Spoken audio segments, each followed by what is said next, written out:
Okay, so we're ready to get started. Here we have the MXIE icon that you want to find and locate on your desktop. Go ahead and click on that and bring it up, and we'll move next to the login screen. Okay, so here we are at the login screen. Typically your administrator will have set up one of two ways. Either they will be using your name or an extension number for your actual login name. Our administrator has set ours up with a extension number, so I'll enter that. They should also have indicated and given you a password, a default password that you want to enter in here. Down here, typically you'll remember that password, and then you'll also need the URL or the IP address of the actual phone system. Next, down here you can actually change which language you would like to view MXIE in, and then you're ready to get going, and go ahead and click on OK. Okay, this next screen is your role and location information, and you frankly may or may not see this as you log in as a user. The times when you would see this if you have been assigned additional roles beyond just your extension. For example, if you are a member of a overflow to the operator group, or if you are a call center agent and you are logging into queues and other groups of information, then those groups and those queues will show up here, and you simply check on these different boxes to log into those groups. The external messaging, if your administrator has configured the system so that you have access to connect your chat within the application to external messaging, you'll want to click on this. And then the location is also very important. Now, the location information here will be grayed out unless your organization is one that has multiple systems in multiple locations. If that is the case, it is very important that you go ahead and mark the location that you're in, because that's what appropriately allows us to send the correct 911 information.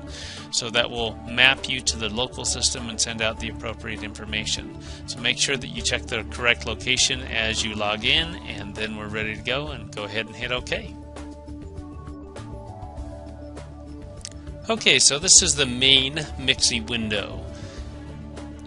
First thing that you're going to want to get started and do is down here on the left hand side, you're going to want to connect this software with the device that you intend to use, and that's likely, frankly, your telephone.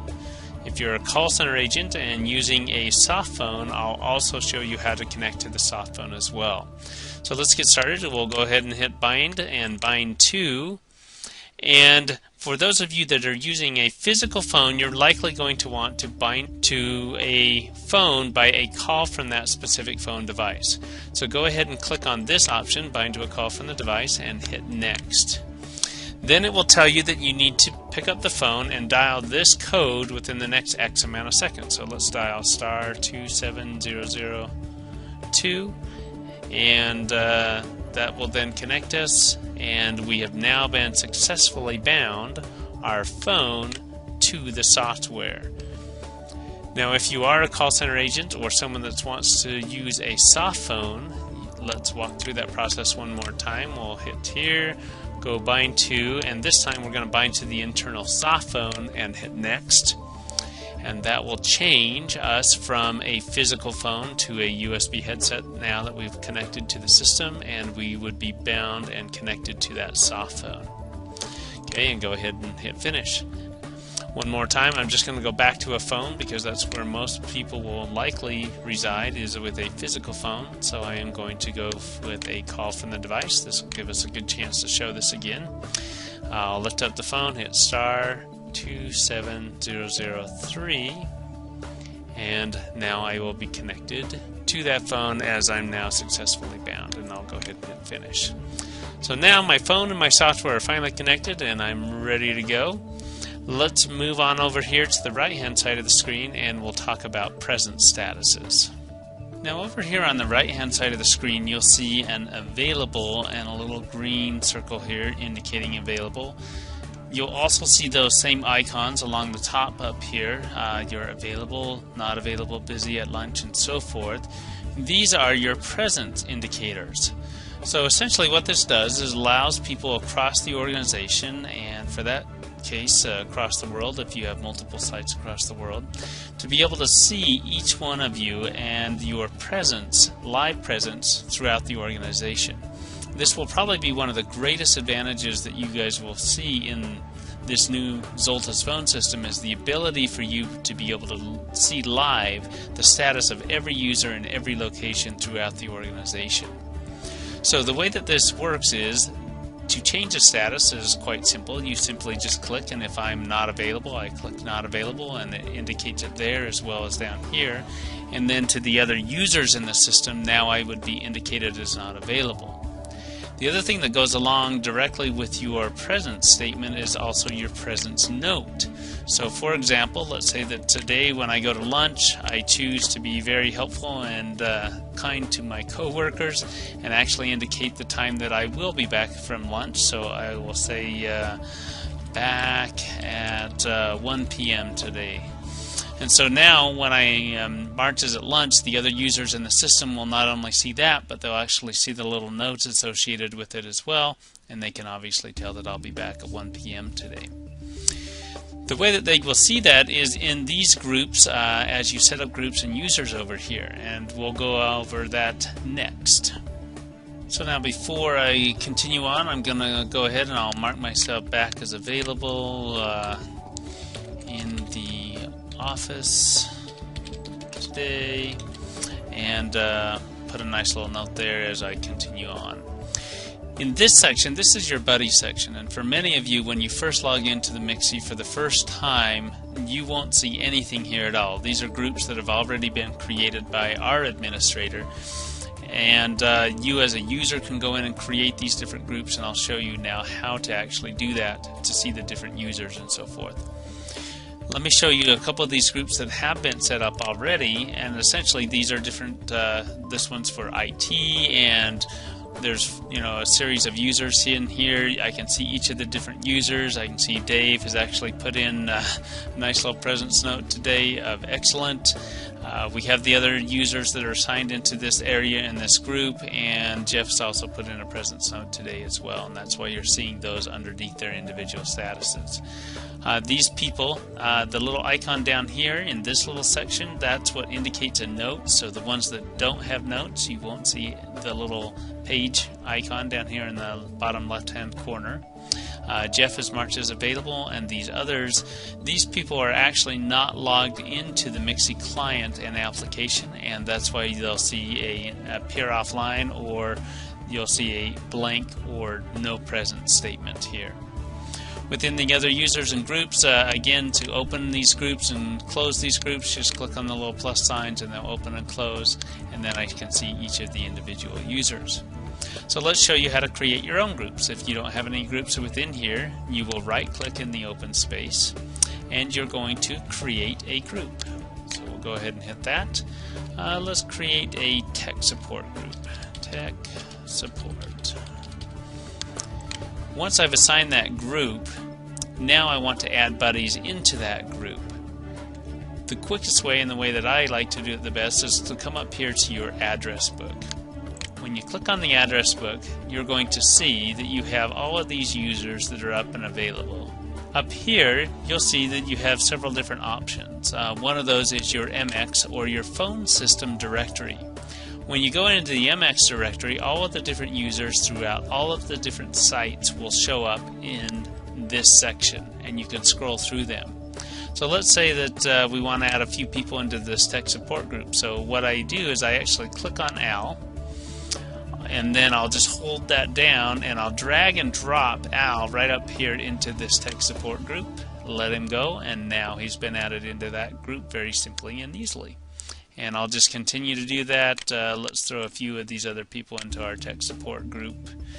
Let's see, we'll throw Jeff in there as well into tech support. Okay, then I can go ahead and close this group, and now over here you'll see that the tech support now has a plus sign because we've added some additional people into it, and here are those users that we've now assigned into our tech support group. So you can create as many groups as you choose, and they can have as many people in them as you would like, and they are definitely very helpful as you get started with this within the system, to have these different buddies and the people that you use most consistently within these groups over here on the right hand side in the buddy section. Alrighty, now that we've shown you how to make groups and add people into those groups, let's show you the individual extensions and some of the other great features that we can perform here. So let's pick on Cherish here for a second, and we are going to right click on Cherish and look at some of the options that will come up. The first one is to make a call. If we wanted to call Cherish, we could come over here and just click on 103, and that would call her extension. This number 2 SIP extension you won't really need to worry about. That's just her extension at the IP address of the phone server, so don't pay too much attention to that one.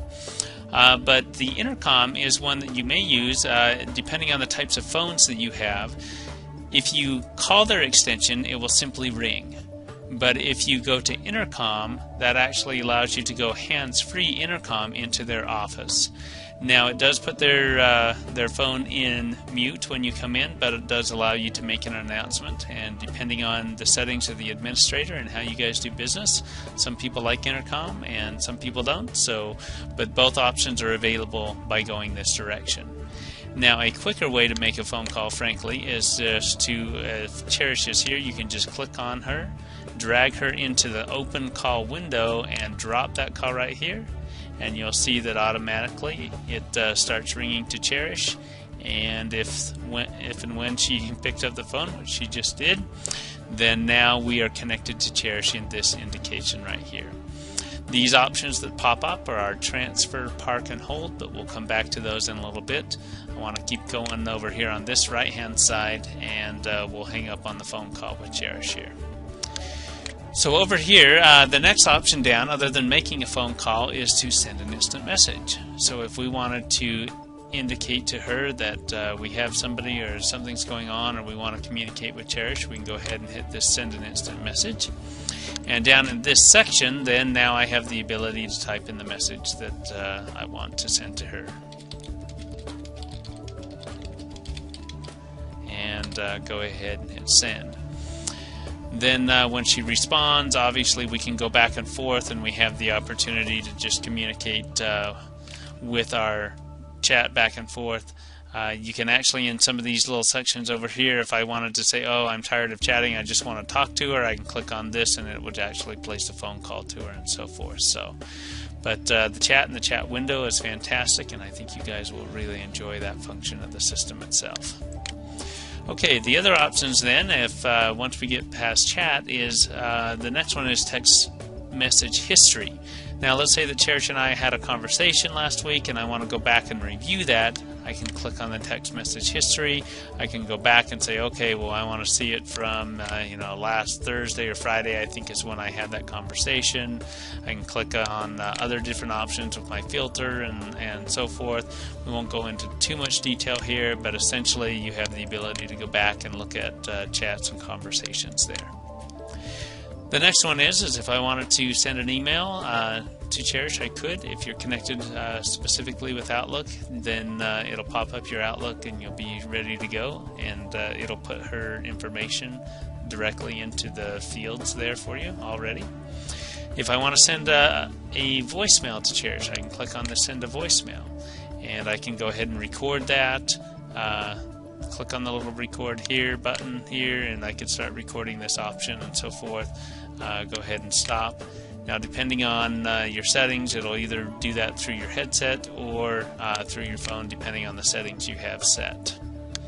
The other option past send a voicemail is if I want to send a fax. I could send a fax specifically to Cherish if there was some reason for me to do that. I hit send a fax. And the system does have a built-in fax server, so I have the ability to then come in here and say, okay, I want to attach a fax. The faxes do need to be in some type of an image, so a TIFF, a JPEG, or something like that. So sending a fax, continue through the process. You can actually even go in and change and set set your specific cover page and those types of things that are available. But if you want to know more about that, we'll go into more detail a little bit later.